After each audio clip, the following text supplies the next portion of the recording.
Controversy continues to swirl around Alabama's new abortion restrictions. Iran continues to provoke the West, and two new Democratic candidates enter the race. I'm Ben Shapiro. This is The Ben Shapiro Show.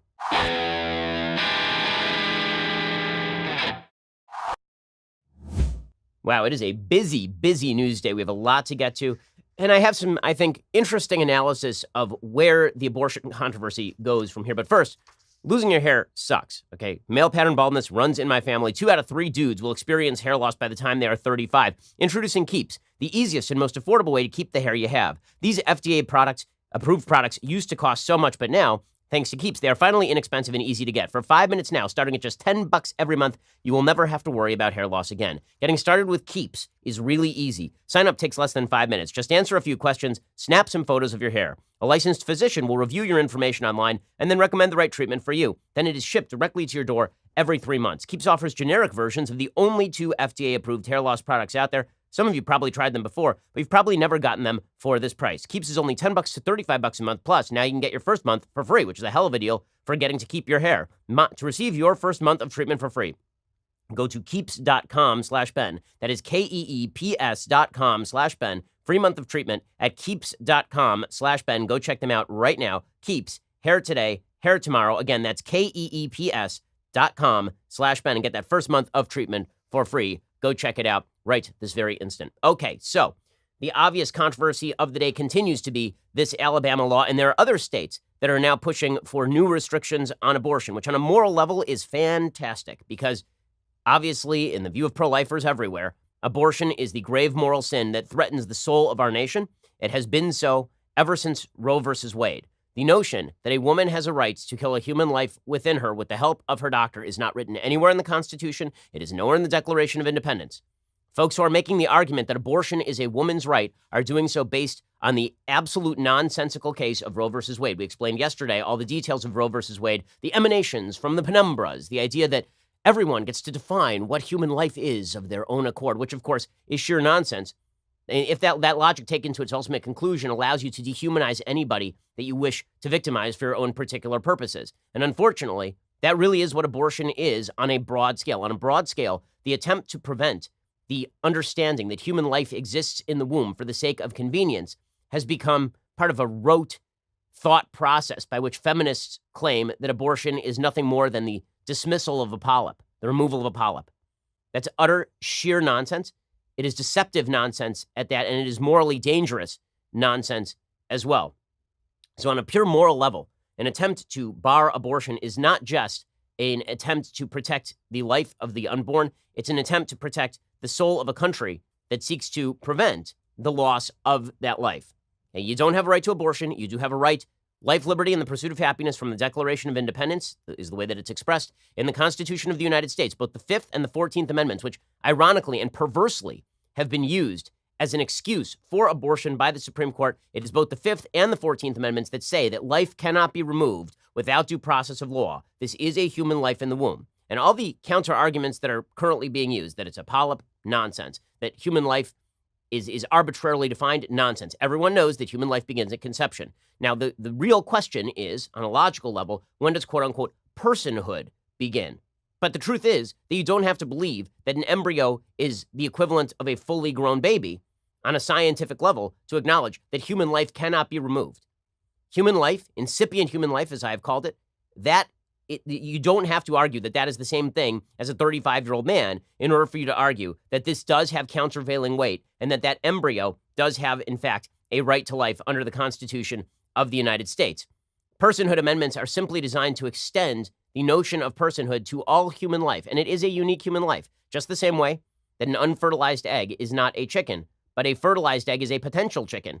Okay, the fact is that is a chicken life, just the same way a fertilized human egg would be a human life. That is a human life and a potential baby, right? That is the way that the science works.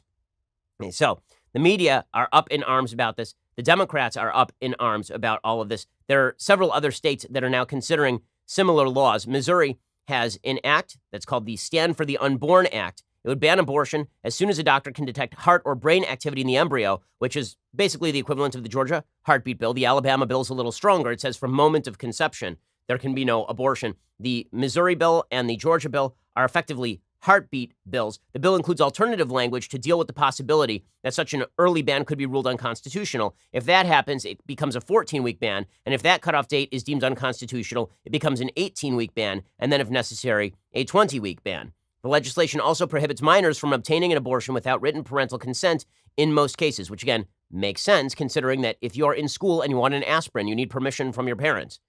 But if you're in school and you need an abortion, then presumably you don't have to ask your parents for one. That's ridiculous. Louisiana also is pushing a fetal heartbeat bill. The measure, which Governor John Bel Edwards, who's a Democrat, has already indicated he would sign, seeks to prohibit the abortion of an unborn human being with a detectable heartbeat. The ban would only take effect if a federal appeals court upholds similar legislation in Mississippi. That legislation was signed into law in March. The Louisiana bill's author is a Democrat named John Milkovich. He's repeatedly cited his religious beliefs in pushing the legislation forward. He says, God values human life, so do the people of Louisiana. That's not really a religious argument. That's basically just an argument that human life ought to be valued, and human life begins at conception, as every science book that you have ever read says that it does. The Michigan legislature also passed a bill on Tuesday outlawing an abortion procedure commonly used during the second trimester, the dilation and evacuation procedure, in which a doctor dilates the patient's cervix and then removes the fetus with suction and medical tools like forceps. Essentially, it cuts apart the baby in the womb and then sucks it out into a sink. To outlaw that procedure seems perfectly reasonable. Again, all of this is an attempt to protect human life. Now, what the left wishes to say is that this is an attempt to control women's bodies. This has always been a very weird argument to me. I don't understand why this has anything to do with quote-unquote control of a woman's body when it is clearly attempting to protect a separate body, that of the fetus, from the ravages of an abortion doctor. I understand that this fetus happens to be in the woman's body, but if men wanted to control women's bodies, do you think they'd really start with the uterus? Really, it's the uterus that men are really interested in? Evil sexist men, evil patriarchal men, what they are really interested in is controlling your uterus, or is that they have an actual, it's such a straw man, ridiculous argument that men are interested, I promise you, there are lots of other parts of women that most men are interested in. The uterus comes way, way, way down on the list. What most people are interested in, male and female, is controlling what happens to the human life inside the womb. And this notion that the left has been pushing out, that true women are pro-abortion, absolute crap. The fact is, a huge number of women are pro-life. A huge number of women. In South Carolina, women who are registered voters outnumber men by some 300,000 people. South Carolina is an incredibly pro-life state. Governor Kay Ivey in Alabama is, in fact, a Republican. And she signed the bill yesterday. She was asked a question about it by CBS. It didn't go well for the CBS reporter. All human life is precious. Where's the money coming from to support people who aren't ready to be mothers or aren't financially stable to take care of a child? You simply cannot defer protecting lives of unborn children because of cost. Okay, of course, that is 100% true. This argument, which seems to be used by the left so often, this economic argument that your life is more your life is more successful economically if you abort babies, and therefore it's okay to abort babies, is a sick argument, a deeply sick argument. If your argument is that you can do anything that forwards you economically, including the killing of another human life, man, it doesn't get much worse than that. And that argument was made by Liz Plank, the fabulous feministabulist over at twitter.com. Behind millions of successful men is an abortion they don't regret getting with their partner. I urge men to go beyond solidarity and talk about how they've personally benefited from abortion rights too. Not because it's the right thing for you to do, but because it's true. I'm amazed that feminists who 5 minutes ago were saying that men have nothing to say about abortion now are saying men need to stand up for abortion because they've benefited economically from their partners aborting the baby.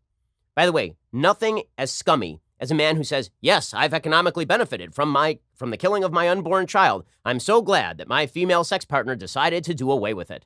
That sound like a guy that you want to marry, ladies? That sound like a dude you want to bring home to mother? Oh, I'm so glad she had an abortion. It's really made me more success. I've been able to work more hours at the office, and that's been great. It sounds like a delightful, delightful fellow. Now, what's fascinating about all of this is that in New York, just a few months back, the New York legislature passed a bill that effectively legalizes abortion for any reason up till point of birth. It is a insanely radical bill, obviously.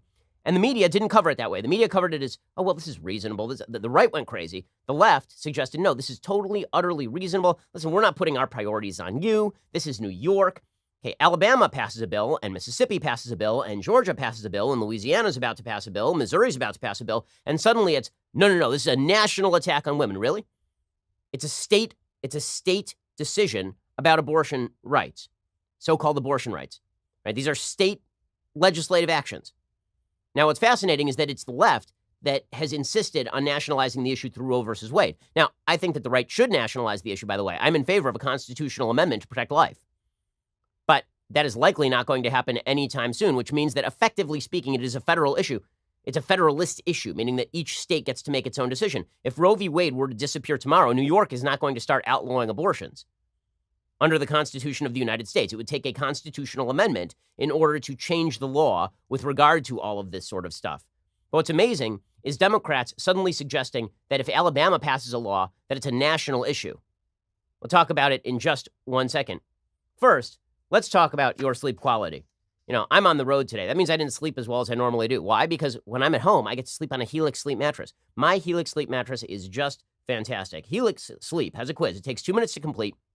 It matches your body type and sleep preferences to the perfect mattress for you. Whether you're a side sleeper or a hot sleeper, whether you like a plush or a firm bed, with Helix, there's no more confusion and no more compromising. Helix Sleep is rated the #1 mattress by GQ and Wired Magazine. CNN called it the most comfortable mattress they've ever slept on. Just go to helixsleep.com/Ben. Take their 2-minute sleep quiz. They will match you to a customized mattress that will give you the best sleep of your life. For couples, Helix can even split the mattress down the middle, providing individual support needs and feel preferences for each side.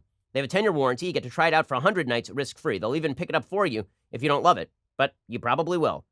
Helix is offering up to $125 off all mattress orders for our listeners. Their mattresses are so good that my wife and I ordered one. We got rid of a more expensive mattress because this mattress is indeed so comfortable, so good. I got one for my sister for her wedding as well. Go check out helixsleep.com/Ben for up to $125 off your mattress order. helixsleep.com/Ben. Go check them out right now. So Democrats are claiming that these Alabama laws are attempting to, quote unquote, overturn the will of the majority. Where in Alabama, where this was voted for overwhelmingly by the legislature? Here's Tom Perez, head of the DNC. The far right has been attempting to overturn the will of the majority. 70% of the American people say very clearly Roe versus Wade is the law of the land, and leave these decisions up to women, up to families. It's a very personal decision. I don't pretend to be able to step in the shoes of somebody in that circumstance, and we shouldn't try to step in the shoes of someone in that circumstance. Okay, well, again, we shouldn't try to step into the shoes of someone in that circumstance. Well, we should if we're protecting a human life. You do not get to arbitrarily define human life. Every grave evil in human history has basically been based on the notion that you get to arbitrarily define away life to meet your vision of what the world should be. It's deeply, deeply dangerous stuff. Tom Perez didn't stop with his silliness there. He then suggested we have to organize in all 50 states to save Roe versus Wade. Again, this makes no sense. Roe versus Wade is a Supreme Court decision. It doesn't matter what you organize in any state. It is a Supreme Court decision, Roe versus Wade. This is like saying we need to organize in all 50 states to overturn Obergefell. Well, you can't. It's a Supreme Court decision unless you are looking for a constitutional amendment to protect the killing of the unborn. I don't see Tom Perez calling for that at this point. The mission of the Democratic National Committee is to elect Democrats up and down the ballot, and this unconscionable activity in Alabama is a stark reminder of the fact that we must continue to organize in all 50 states. I believe we can win in places, and we can win everywhere. We demonstrated that in 2018, and we're going to continue to organize everywhere, because things that people thought were just well settled in the world of Trump are no longer well settled, and this is Exhibit A. Exhibit A. Okay, fine. Chuck Todd then makes the point on NBC that it's culture wars holding Republicans together. That's the real reason that Republicans care about all of this, is because of the supposed culture wars, not because they actually care about abortion, which, by the way, is the #1 animating issue for a huge swath of Republicans. I spoke at the March for Life. 750,000 people showed up. They do every year. Okay, but Chuck Todd says, no, this is all just, it's just political pandering by Republicans, as opposed to Democrats who say you should be able to kill a baby while it's in the birth canal, according to Kathy Tran, Virginia delegate in the House of Delegates. Here's Chuck Todd making the argument. It's just culture war stuff, guys. The pro-life movement's mission to get Roe v. Wade in front of this conservative Supreme Court is a bigger deal. And the president's escalating embrace of the culture wars is perhaps the biggest deal of them all. Because right now, the culture wars are the glue that holds the Republican Party together. Republicans are divided on issues like immigration, tariffs, and health care as matters of policy. But the president hasn't made those issues referendums on policy so much as he's made them flashpoints in a larger culture battle. With immigrants, it's about what does America look like? With the Chinese, with socialists, you name it. You get the picture. And in a way, he's made the GOP into a culture of Trump. Okay, so this idea that it's Republicans engaged in a culture war, but not Democrats, is just silly. A culture war requires two sides. It is Democrats who have been pushing to legalize abortion all the way to point of birth, and Republicans who are pushing back against that by saying we want to ban abortion from point of conception. Now, this does raise a strategic question. It was interesting. Pat Robertson, who obviously is extremely pro-life, he came out yesterday. He said that he thinks the Alabama abortion law goes too far. He was on the 700 Club talking about this. I think Alabama has gone too far. They've passed a law that would give a 99-year prison sentence to people who could commit abortion. There's no exception for rape or incest. It's an extreme law, and they want to challenge Roe versus Wade. But my humble view is that this is not the case we want to bring to the Supreme Court, because I think this one will lose. Okay, so the point that Robertson is making here, people are jumping all over Robertson because they're suggesting, well, he's given up his pro-life bona fides. I think that there is a good, interesting argument to be had about whether the Alabama law, for example, is a law that is designed to achieve its purpose. What I mean by this is I've said all along, it's a moral law. I think it is a moral law to protect human life, all the way back to conception.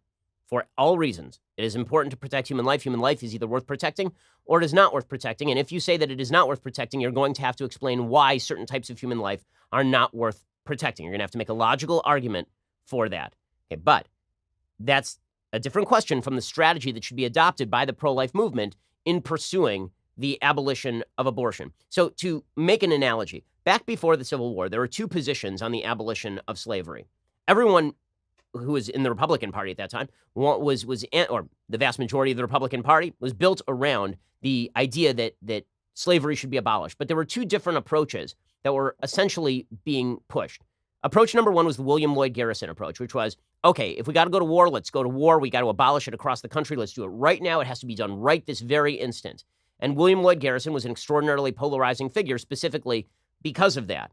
Now, you needed that. You needed William Lloyd Garrison speaking out on behalf of slaves, speaking out about the evils of slavery. It required a constant public relations battle from people like Frederick Douglass and William Lloyd Garrison and people who were stark abolitionists. And then it required the political ingenuity of Abraham Lincoln in order to achieve the end of slavery. And if you look at Lincoln's progress in achieving the end of slavery, when the Civil War breaks out, basically, it is the South that declares war. The South declares war because they think that Lincoln is going to abolish slavery. Lincoln is going around saying, no. I'm not interested in abolishing slavery. I just want the preservation of the Union. Even when he issues the Emancipation Proclamation only applies to states that he does not control as of yet, right? It only applies to the states that were part of the Confederacy, the Emancipation Proclamation. And even then, he makes many public statements about how he's against integration, how he's against all sorts of civil rights for black folks. Now, does that mean that Lincoln was morally right on all this? No, he was morally wrong on all of those points. But the fact is that Lincoln had to bring the American people along gradually. So the question here is incrementalism and what is effective versus the stark position. Now, again, you need both in the public conversation. The question is whether these pieces of legislation are actually going to be effective in achieving the goal of pushing back the line as to what is acceptable under American law and by the Supreme Court in terms of the pro-life position. So the two opposite sides of this position, that the Alabama bill is a good idea and that the Alabama bill is a bad idea on a tactical level, not on a moral level. These are presented by Ramesh Ponnuru over at Bloomberg on the one hand and David French on the other at National Review. So David, who's been on the radio show, good friend, he argues that Alabama and Georgia are doing the right thing by passing these very strict pro-life laws. And he says it's time to throw down the gauntlet. It's time to test this thing up at the Supreme Court level. He says both Alabama's abortion ban and Georgia's heartbeat law contain a key provision. They declare the personhood of the unborn child. This is a vital measure that is aimed directly at a key portion of the Roe v. Wade opinion. Late last week, I had a lengthy phone conversation with State Representative Ed Setzler, sponsor of Georgia's legislation. He said his bill wasn't waving its fist at Roe, it's answering Roe. Specifically, he pointed at a provision in Part 9 of Justice Blackmun's opinion, where Blackmun states that if the personhood of the baby is established, then the pro-abortion case collapses. The late Supreme Court Justice was, of course, discussing the definition of personhood under the federal Constitution. Setzler, however, notes that the Supreme Court doctrine has long allowed states to expand constitutional liberties. They can establish standards of religious freedom, free speech, or due process, for example, that go beyond the First and Fifth Amendments. They cannot be more restrictive than the federal Constitution.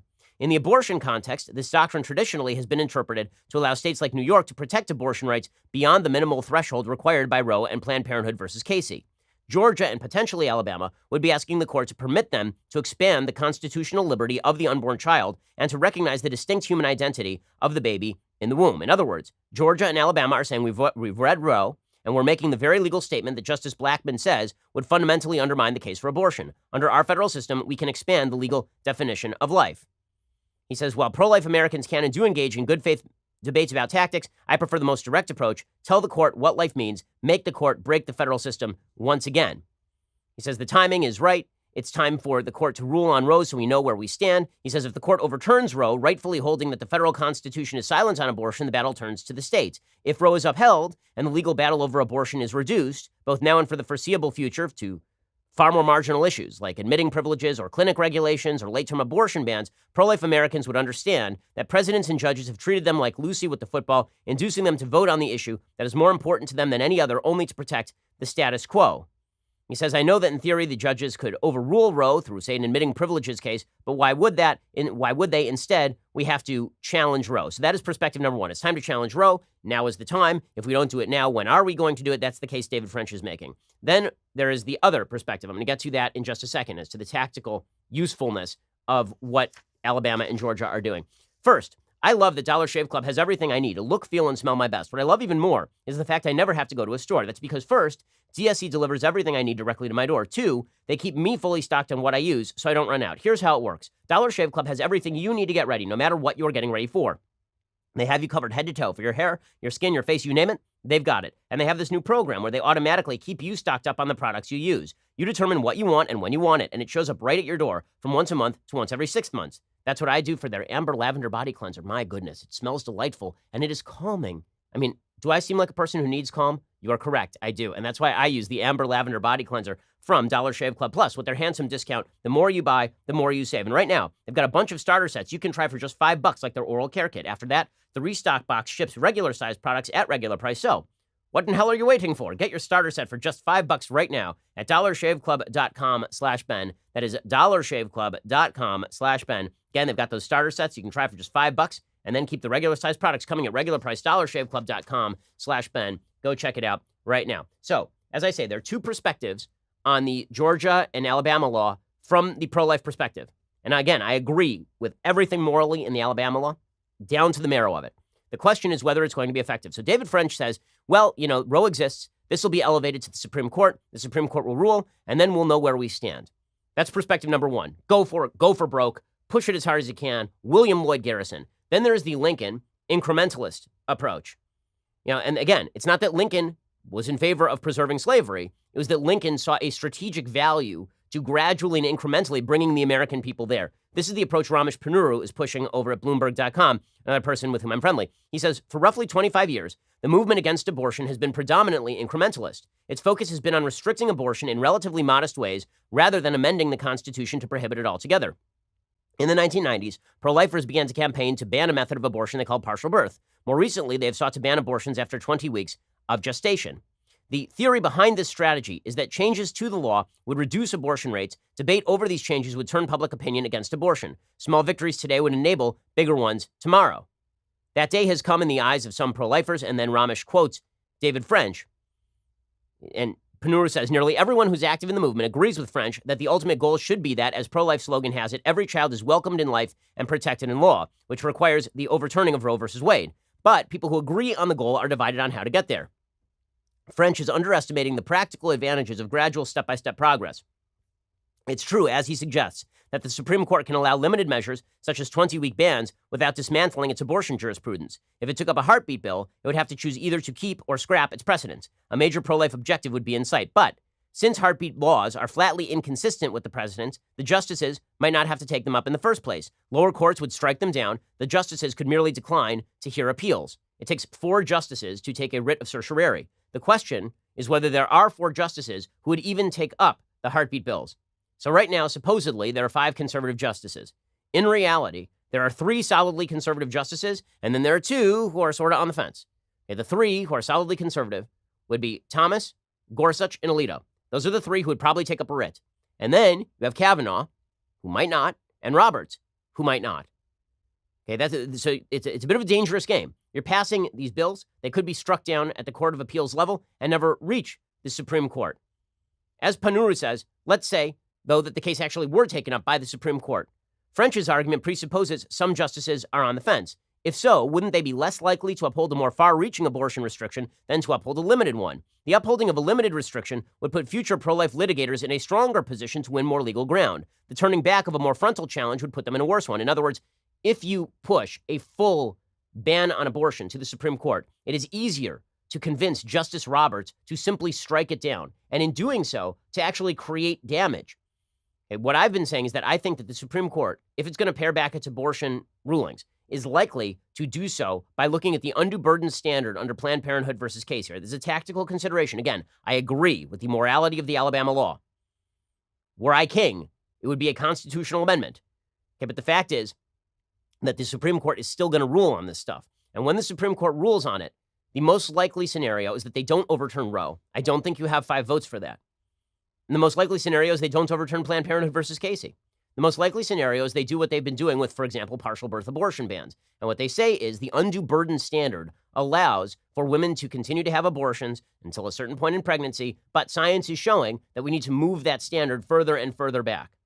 The incrementalist position, in other words, is making it harder and harder for a woman to get an abortion later. And that is the most likely outcome. Now let's say you come along with the Alabama bill, and the Supreme Court just says, no, you know what, this disagrees with precedent, we're not looking at it. Or, even worse, it gets to the Supreme Court, and the Supreme Court says, you know what, we can see your final intent here, and that means that we are shoring up the undue burden standard, that we are going to exacerbate the undue burden standard, that in fact what we are going to try to do is limit abortion laws even more, because we see that your end goal is not, in fact, to allow abortion to a particular point. It is instead to ban abortion utterly. You could easily see Justice Roberts signing on to an opinion, something like that. Okay? And that would be significantly damaging to the pro-life cause. Let's take another example. So the Missouri law seems to me the best written of the ones that I have seen. The Missouri law says, look, we want to stop abortion at the heartbeat. If that doesn't hold, then we'll stop abortion at 14 weeks, 18 weeks, 20 weeks. And that gives the Supreme Court the option to broaden Planned Parenthood versus Casey or to strike down Roe versus Wade entirely. That is a better drawn law. What you want to do is keep fighting on the ground with which most Americans agree until you can shift American opinion on this. Here's what the opinion polls show. And listen, I know when it comes to morality, opinion polls don't matter, but they do when it comes to actually shifting the law. Because what you could get is a huge backlash from the quote-unquote moderate middle who are not convinced fully on the pro-life cause and who decide that it is too extreme. The Alabama law is too extreme, so let's elect a Democrat. So then the result of the Alabama law will be that it never goes into effect, that a Democrat is elected president of the United States, that Democrats take over the Senate, or that the Supreme Court ends up broadening abortion law rather than restricting abortion law. Okay, all of those would be very, very bad results. This is why I'm a little bit wary of the strategy. I think that it's coming from folks who are far too sanguine about the status of the Supreme Court right now. Ramesh Ponnuru tends to agree. He says, pro-lifers would consider it morally obligatory to press for the maximum feasible legal protection for unborn children that could be sustained over time. But the risks of a backlash that set back that protection would be substantial, particularly in some states. At each time and place, the pro-life task will be twofold: putting into law those protections that command a consensus and working to change that consensus in the direction of more perfect justice. Each stage of this process of democratic persuasion will require difficult judgments of what is achievable. This is correct to me. This seems right. If you want to stop abortion, you have to look at what can actually be done. Spitting into the wind isn't going to do you a whole hell of a lot of good. Okay, in just a second, we're going to get to the 2020 race where you see Democrats immediately jumping on all of this for their own political gain. Again, that doesn't invalidate the morality for the thousandth time of the laws that are being passed. It does call into question the strategy. We'll get to that in just 1 second. First, head on over to dailywire.com and subscribe right now for $9.99 a month. For $9.99, you get $9.99 a month. You get an additional 2 hours of the show every single day. I mean, we are working hard here for you. Not only that, but also we have an episode of The Conversation. Every few weeks we do an episode of The Conversation. Unfortunately for you, the one today is with Michael Knowles, but you can still tune in, 7 p.m. Eastern, 4 p.m. Pacific. It's free to watch on Facebook and YouTube. Only subscribers can ask the questions. Subscribe, tune in at 7 p.m. Eastern, 4 p.m. Pacific, and join the conversation. Please ask Michael why he's still employed. I think every question should probably be that. Also, when you subscribe and get the annual, you get this, the very greatest in beverage vessels, the Leftist Tears Hot or Cold Tumbler. As I say, it is magnificent. It is delicious. You will enjoy it. We're on the road, and today I decided I was going to even activate the decloaking button here so you actually can see it. But as I've said before, when you're on the road, sometimes it's cloaked, sometimes it's not. It does give you an immense amount of control. Also, when you subscribe, you get our Sunday specials on Saturday. And that means that you get early this week's Sunday special starring Carly Fiorina, who stopped by for a chat. If we want to reconnect the social fabric, we have to rebuild relationships. And the most effective way to build relationships is collaborate with somebody else and solve a problem. Don't talk up here in abstract. Get down on the ground and solve a problem.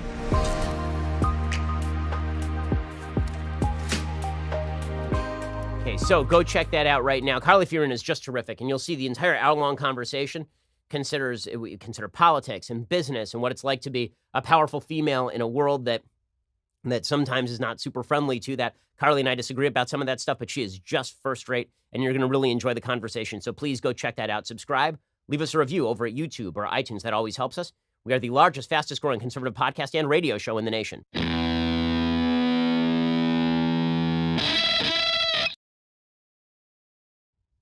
So Democrats are attempting to jump into the fray on this abortion debate and make hay while the sun shines.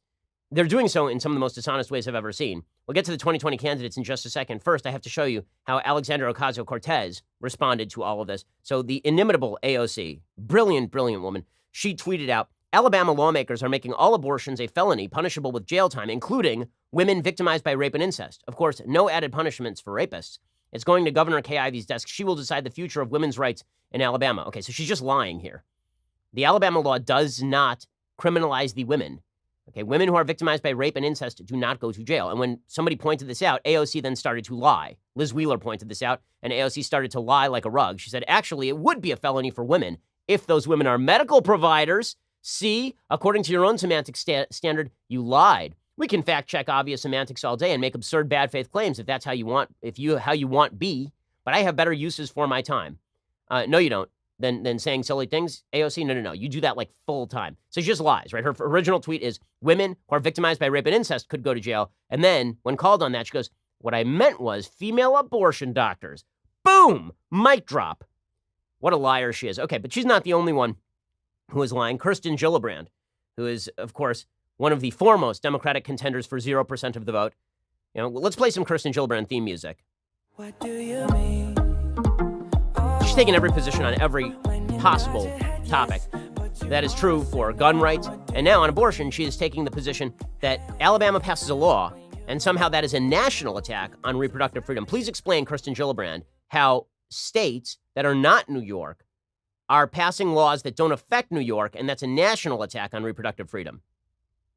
We have to shine a light on this issue. We have to raise up voices of the women who will be affected by this draconian and inhumane policy.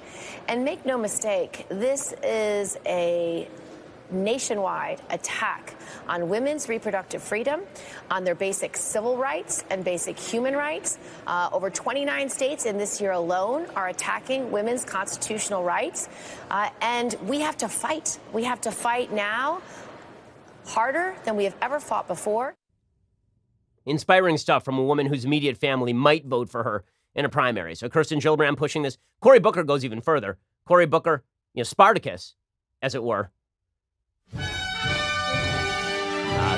There's his music. Cory Booker, such a brave individual. He comes forward, he says, I'll even pass a bill legalizing abortion nationwide. So who's nationalizing the issue now, Cory Booker? Alabama passes a law. New York passes a law. You say you want New York's law to govern everyone. Cory Booker. But don't worry, it's only Republicans who want to nationalize the abortion issue, even though Roe versus Wade nationalized what had been at that point a state issue. Those of us who are running for president have a chance to affect the national conversation. We are not helpless in this fight. In the face of extreme injustice, we must organize, and we must do the kind of things that New York did, which was enshrining Roe v. Wade, codifying that in law. And we can actually do that in Congress by passing a bill that protects women's reproductive rights and make that the federal law of the land. Okay, so it's pretty amazing. Again, Democrats, people like Chuck Todd saying that these culture wars, they only animate Republicans. You have Democratic candidates saying they want national laws that allow abortion basically up till point of birth, like New York. Federal laws that do that. But don't worry, Democrats are certainly not nationalizing the abortion issue. Then you have Elizabeth Warren, who is fear-mongering in the extreme. She says they're going to overturn Roe versus Wade. Pocahontas. Yeah, she's a very moving candidate, Pocahontas. So anyway, Elizabeth Warren, our Native American senator from Oklahoma. Oh, no, she's from Massachusetts? Yeah, my bad. In any case, Elizabeth Warren, she's been doing these little Instagram AOC type videos where she films herself in her kitchen. By the way, we need to start a petition. Get Elizabeth Warren out of the kitchen. Get her out of the kitchen. She is a strong, powerful woman. There is no reason she needs to film herself in the kitchen. Doesn't she have like a den or something? Anyway, Elizabeth Warren says they're going to overturn Roe versus Wade. First of all, from her mouth to God's ears, but I really don't think this is what's going to happen. Republican men are on the march to overturn Roe versus Wade. And with Donald Trump stacking the courts in favor of judges who are opposed to abortion, that could be a real possibility. Women across this country are scared. Women are angry. If you support women, now is the time to make that known. Okay, this crap that all women are on Elizabeth Warren's side on abortion is just absolute sheer garbage. It is not true. There's a vast divide in female opinion on the life versus abortion issue. And there is a vast divide in male opinion on the life versus abortion issue. In fact, there are certain polls that show that women are pro-life generally than men are. But I guess Democrats are going to keep on riding this horse. Well, speaking of horses that just won't ride, apparently there are a couple of new Democratic candidates who are going to jump in the race. I know I'm very excited about it. You know who announced this week? You know who announced yesterday? William de Blasio, the mayor of New York and notorious groundhog serial killer. Groundhog. The theme music for groundhog serial killer, Bill de Blasio. So Bill de Blasio has announced his candidacy, and everybody is looking at each other going, why? Why is that? Why? He's a terrible mayor of New York. He's helped, just like Los Angeles or Seattle, major cities around the country governed by Democrats that used to be really shiny and nice, now turning into pits. Bill de Blasio has decided he wants to take that national. So Bill de Blasio unleashed an announcement video. It was not a great announcement video for president. It was more of an announcement video for mayor. He also happened to maybe violate the law by doing this announcement video from the back of a city-owned vehicle, which is using city resources for campaigns. Here is Bill. What is possessing Bill de Blasio to do this other than he looks at Mayor Pete Buttigieg and he's like, that guy is the mayor of South Bend, which has like 5 people, and I'm the mayor of New York. Why shouldn't I run for president of the United States? Here's Bill de Blasio's silly announcement video. Doesn't matter if you live in a city or a rural area, a big state, a small state, doesn't matter what your ethnicity is. People in every part of this country feel stuck or even like they're going backwards. But the rich got richer. I'm a New Yorker. I've known Trump's a bully for a long time. This is not news to me or anyone else here, and I know how to take him on. As president, I will take on the wealthy. I will take on the big corporations. I will not rest until this government serves working people. As mayor of the largest city in America, I've done just that. De Blasio for president, guys. Donald Trump. He found the one person in New York who would say de Blasio for president. By the way, polls show that no one in New York wants Bill de Blasio to run for president. No one. Nobody even wants him really to be mayor. It's just that he's sort of the Democrat who's there. It's really hilarious. You know who'd actually make a good mayor of New York, seriously? AOC would make a good mayor of New York because she's basically Bill de Blasio, but better at it. She'd suck as mayor. When I say she'd make a good mayor of New York, I mean she'd be a terrible mayor. But if you're going to elect a communist as mayor of your city, you may as well elect a Democratic Socialist of America who puts an attractive face on this stupidity. Bill de Blasio, the best part of this was de Blasio announced on GMA, on Good Morning America, this morning that he was running for president. Good Morning America is filmed in New York. Protesters gathered outside the GMA studio to chant liar at him while he was making his announcement, which is a great way to go. Here's some footage of it.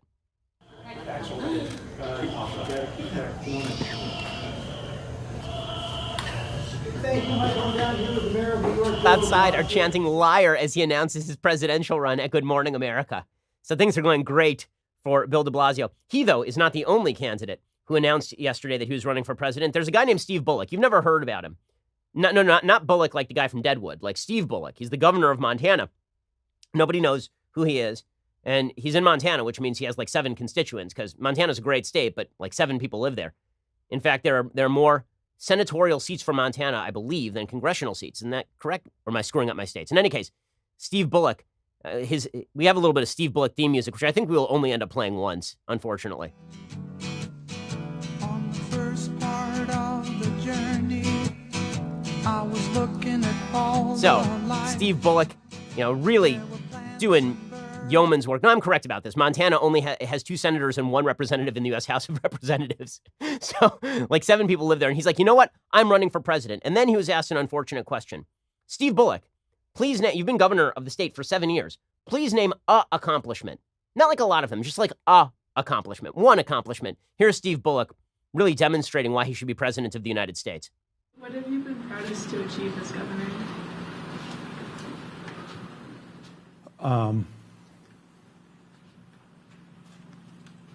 I am happy that hopefully my kids still know my most important job is being their dad. I think the things where, as governor, it's not like attorney general when you won or lost a case. Sometimes you won't have impacts for years. Okay, so he has nothing, and he's a great dad. Well, that's good. I mean, I'm glad he's a great dad. I'm a great dad. I don't think that means that I'm qualified to be president of the United States on that basis. So there's that. That's great. Meanwhile, the candidate who is just plummeting, who's just falling apart, is Beto. Remember that time that Beto was like the romantic frontrunner? Remember that time that Beto was he was going to be the guy, right? He was going to channel that RFK Obama energy. He was going to come out of nowhere and sweep to victory. And then it turns out that he's a giant weirdo. So Beto theme music, please. Yeah, brah. So Beto, riding that skateboard nowhere, really enjoying himself, flipping those bangs out of his eyes. Well, yesterday, it turned out his bangs were even too long for Beto. And Beto was like, you know what, brah? Need a haircut. So he went over to the barber shop, and then he live streamed his haircut because he didn't learn anything from when he live streamed his dental appointment. So now we're going to get Beto in just real life situations, man. We got to feel with Beto what it's like to be Beto. And that means you're going to see him on the can. It means that you're going to see Beto at his proctologist appointment. I hope you're ready for that one, brah. But you're also going to see Beto get a haircut in the most awkward possible way. Yeah, play it, brah. People? Yep. Okay. Hey, everybody, we're at Chema's in El Paso getting a haircut after being on the road for almost 2 weeks. So more connections between high schools and unions, high school students and apprenticeships. ¿Estás cansado? Sí, un poco. Después de what is he doing right? It's like giving him a massage. En la carrera y en casi 5 estados. I don't even know what's going on right now. Maybe I'm ignorant about haircuts. I've never seen something like this at a barbershop, but I guess this is a thing. Say he's getting some sort of massage from the guy, and the guy's standing there looking like, why is this even happening to me? He's like the dental hygienist who had no idea why this was all happening. At one point during this haircut appointment, Beto O'Rourke started talking about his ear hair with his barber. It's like, TMI, dude. Nobody wants to be that close to you. So things getting very awkward in the 2020 Democratic presidential race. No wonder that Joe Biden looks like a sane person by comparison. Because truly, the number of sane people in this race, I mean, now you got Bill de Blasio and Beto and Cory McBooker. I mean, this field is now 23 people. There are more, 24 people? Basically, this field has now become 24 eggs. It's crazy. It's crazy. There are 24 people in this race. Yeah, this is going great for the Democrats. Okay, time for some things I like, and then we'll do some things that I hate. So, things that I like today. So, yesterday, I was on a plane. When I'm on a plane, that means it's time to watch a movie, gang. So I watched Cold Pursuit. Now, this was the movie that had one of the great previews of all time because the entire movie is Liam Neeson as a snowplow driver. And this created all sorts of memes about Mr. Plow, from The Simpsons. Mr. Plow. They really should have called the movie Mr. Plow. Cold Pursuit is a bad name for the movie. It was an adaptation of a movie, I guess, from Denmark, I think. And the movie is actually kind of hysterically good. So the movie is super politically incorrect. It is very odd. It has almost a No Country for Old Men. It really has a Fargo feel to it. It kind of feels like Fargo. And it's got some really laugh out loud funny moments. Here's a little bit of the trailer. I'm very honored to be named Kehoe Citizen of the Year.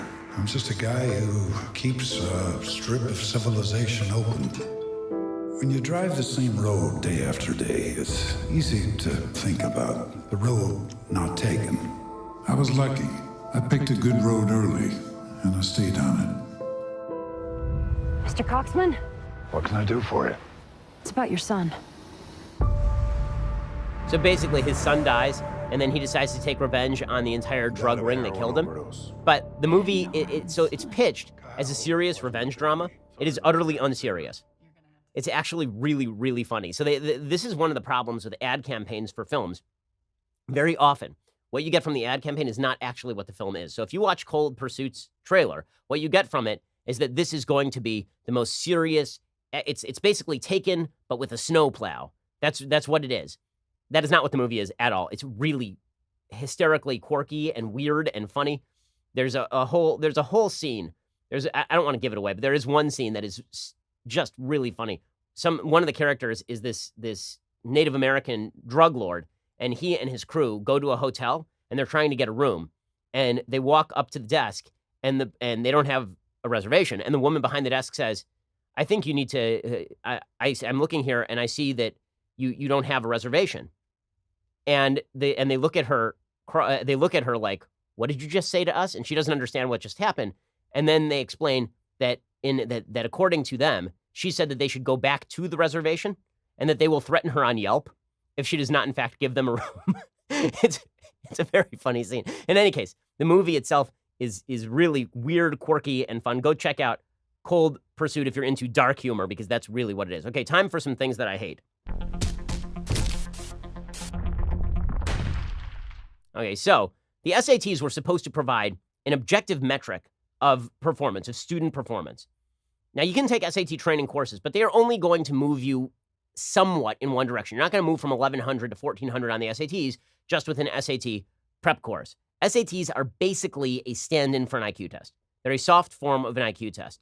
But the problem is that SAT distributions are not even across racial groups, and this has led to admissions that are lower for certain groups than for other groups. Now, the lowest group is by racial data is black folks, but the highest group is not white folks in the United States. By leaps and bounds, the highest group in terms of average SAT score are Asian Americans. The average Asian American in America scores 1223. That's the average score anyway. No one scores an actual 1223. But the average score for Asians is 1223. That is the average. For whites, 1123. For Hispanics, 990. And for blacks, 946. This has led the College Board to now assign an adversity score to every student who takes the SAT to try to capture their social and economic background, jumping into the debate raging over race and class in college admissions. The new number is calculated using 15 factors, including the crime rate and poverty levels from the student's high school and neighborhood. So in other words, we're not going to look at the individual. Instead, we're just going to use Census Bureau data from the area where you grew up and then make assumptions about how you grew up. We're going to assume that somebody who grew up in a richer neighborhood obviously experienced less adversity than somebody who grew up in a poorer neighborhood. We're going to assume that based on racial group that you experienced more adversity than somebody who's a member of a different racial group. The College Board is not releasing, by the way, any of the factors that they are using. The adversity score is not actually a score of individual adversity, is in fact a group judgment. So it is the nature of this thing to be racially discriminatory, and this will particularly affect Asians, who of course are scoring leaps and bounds above everybody else on the SAT. And the fact that the College Board will not actually demonstrate exactly how they come up with this stuff is pretty incredible. Now, the College Board had tried this several years back, And then it turned out that people saw that this was just a stand-in for race, and they got uptight. Nonetheless, the College Board is trying it again. Here, quote, this is according to the Wall Street Journal. The College Board declined to say how it calculates the adversity score or weighs the factors that go into it. The data that informs the score comes from public records, such as the U.S. Census, as well as some sources proprietary to the College Board. So we're not going to look at whether the rich kid lost mom at age 11 from breast cancer or whether the poor kid had a solid two-parent family. Instead, what we're going to look at is just the Census Bureau data from that specific area. That is the essence of trumping individual data with group data. It is which is discrimination. Okay, I've talked about this before. Thomas Sowell has 3 types of discrimination that he talks about. One is discrimination that is fine, right? This is you discriminate in what you eat every night. Do you want a burger or do you want a vegetarian meal? That's fine discrimination. No one cares about it. Then there is open discrimination, which is you are of a particular race, therefore you are lesser. And no matter what individual data is presented to me, then I will continue to say that because you are of a particular race, you are lesser. That is open discrimination. And then finally, there is the third type of discrimination, which is what he calls discrimination 1A, which is using group data in the absence of individual data. So I don't know anything about you, but now I have to make a call as to what is the most probable things I know about you from outside indicators. But if I get individual data, I will trump the group data with the individual data. The College Board is not engaging in discrimination 1A. They're engaging in open discrimination. In other words, they're not going to look at your specific circumstance. They're going to look at the group data and then assign you a group in order to give or take away points from you. Anthony Carnevale is director of Georgetown University's Center on Education and the Workforce. He originally worked for the College Board. He says the purpose is to get to race without using race. That is obviously the case. That is obviously the case. That is discrimination. It should be illegal. Discrimination on the basis of race is illegal in the United States. That's pretty amazing stuff. All right. We'll be back here a little bit later today with 2 additional hours of content. If you want to see those additional hours, you should subscribe at Daily Wire. Otherwise, we'll see you here tomorrow for our Friday broadcast. I'm Ben Shapiro. This is The Ben Shapiro Show. This is The Ben Shapiro Show. Executive producer Jeremy Boring. Senior producer Jonathan Hay. Our supervising producer is Mathis Glover. And our technical producer is Austin Stevens. Edited by Adam Sayevitz. Audio is mixed by Mike Coromina. Hair and makeup is by Jesua Olvera. Production assistant Nick Sheehan. The Ben Shapiro Show is a Daily Wire production. Copyright Daily Wire 2019. The College Board adds a new adversity score to the SAT. Grievance goes mainstream. We will examine social justice and its opposite. You know, actual justice. Check it out at The Michael Knowles Show.